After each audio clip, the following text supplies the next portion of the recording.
Let's dive right into today's explainer because we're unpacking a truly chilling narrative that's been absolutely captivating audiences online.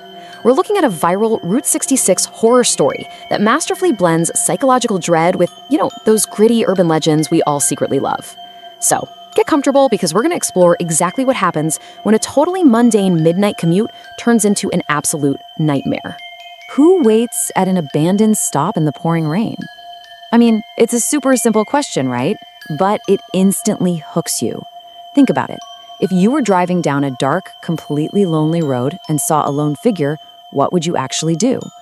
This explainer is really a cautionary tale about breaking those unspoken rules and the terrifying consequences of trying to do a good deed in a place that has long been forgotten by the living. Okay, let's set the stage with part 1, the baseline and the rule. So our subject here is Daniel Reeves.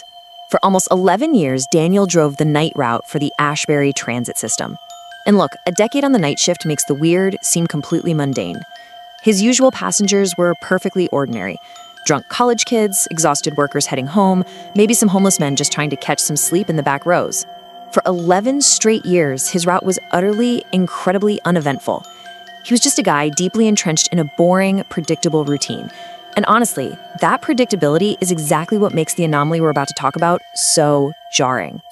But there actually was one massive anomaly baked right into his route. A golden rule, famously known as the Blackwood Station Rule. This was an absolute, unspoken mandate among all the transit drivers. Never, under any circumstances, stop at the abandoned Blackwood Station after 1 a.m. See, the station had been completely abandoned for years following a really terrible accident. Nobody talked much about what actually happened there, and Daniel, he didn't really care. To him, it was just an old, decaying stop on a dark road. The logic was simple. As long as you kept driving, you were safe. Which brings us to part 2, the anomaly. Now, I want you to picture the scene. It's October 17th. It is pouring rain. We're talking about that relentless kind of downpour that makes the asphalt shine pitch black under those dim streetlights.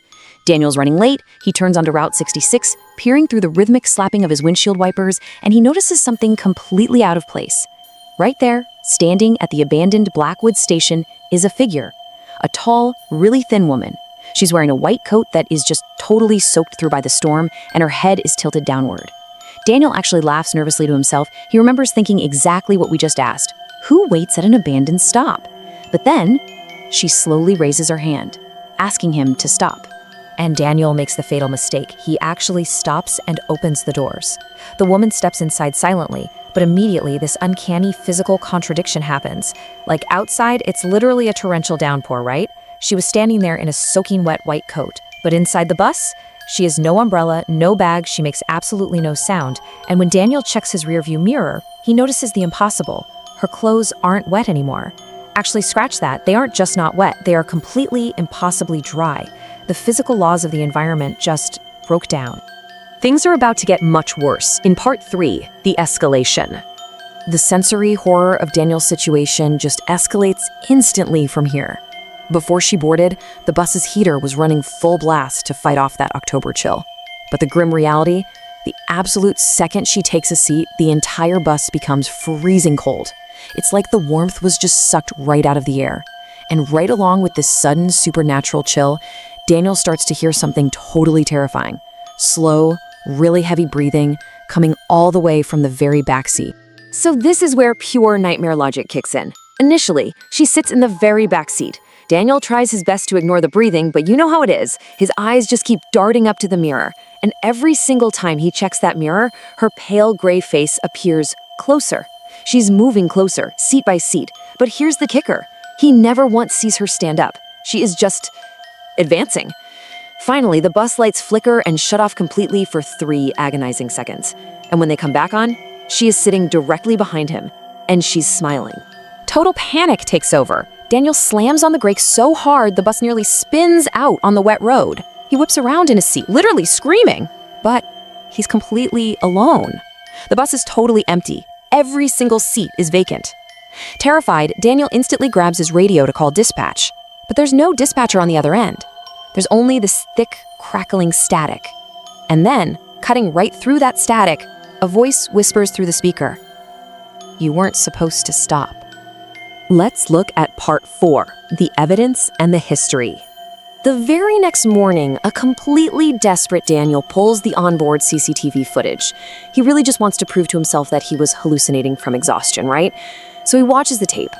And at first, it kind of confirms his hopes. The footage shows an empty bus the entire night. No woman at the stop, no passenger boarding. Just nothing but a lonely driver in the rain. But then, the screen glitches. And right there, through the static of the digital feed, the horrific truth reveals itself. There she is, standing directly behind him, her pale face literally inches from his ear, wearing that terrible, terrible smile. As Daniel is just staring at this horrifying glitch of the smiling woman behind him, his blood runs completely cold. Why? Because of the numbers glowing in the corner of the video player, 1:13 a.m. That one specific timestamp is the key that unlocks the entire mystery of the Blackwood Station rule. Because 1:13 a.m. was the exact time of a catastrophic crash at Blackwood back in 1998, the very accident that caused the station to be completely abandoned in the first place. That single accident claimed the lives of 11 people. And when you actually dig into the historical records of those 11 victims, one of them really stands out. A tall, thin woman who died wearing a white coat. So Daniel hadn't picked up a late-night commuter. No way. He had picked up a literal echo of a tragedy.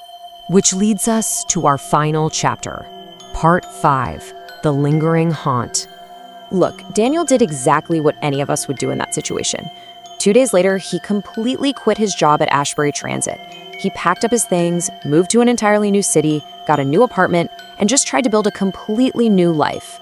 He did absolutely everything in his power to put miles and miles between himself and Route 66. But here's the thing, trauma, especially supernatural trauma, it doesn't really respect city limits.